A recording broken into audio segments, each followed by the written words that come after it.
Hi යාළුවනේ ඔන්න අද ගෙනාවේ කුකින් වීඩියෝ එකක්.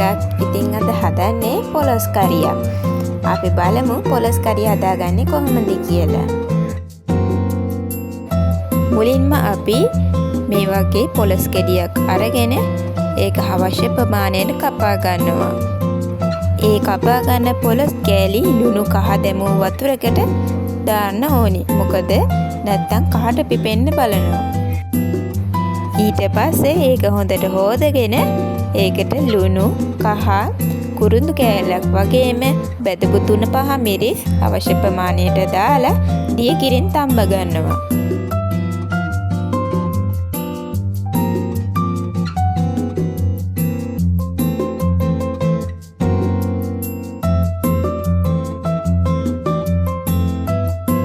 පොලොස් එක තම්බ ගන්නකොට ඒක වහලා තම්බ ගන්න ඕනේ. නැත්තම් පොලොස් එක හරියට තැම්බෙන්නේ නැති වෙන්න පුළුවන්.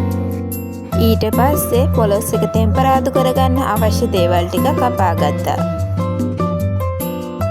පොලොස් එක තැම්බීගෙන එද්දි ඒකට මිටි කිරි ටික දාලා ගොරක සහ ගම්බිරිස් එකතු කරගන්නවා. දැන් පොලොස් එක ටෙම්පරාදු කරගන්නයි යන්නේ. ඒකට තලාගත් ඉඟුරු සුදු ලුණු, රටලූණු, කඩමිරිස්, ඒ වගේම රම්පේ කරපිංචා, තක්කාලි කපලා දාගන්න ඕනේ.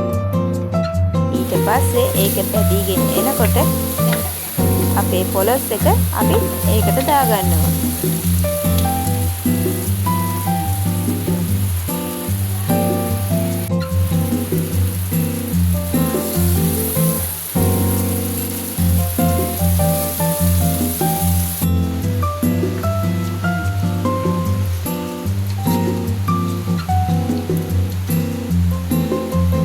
ඊට පස්සේ පොලොස් කරිය විනාඩි 10ක් විතර ඉදෙන්න තියලා බා ගන්නවා.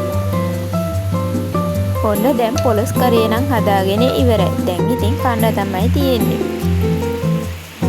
මේ වගේ තවත් වීඩියෝ එකක් අරගෙන එනකම් ඔයාලා අපිත් එක්ක එකතු වෙලා ඉන්න. අදට ගිහින් එන්නම්.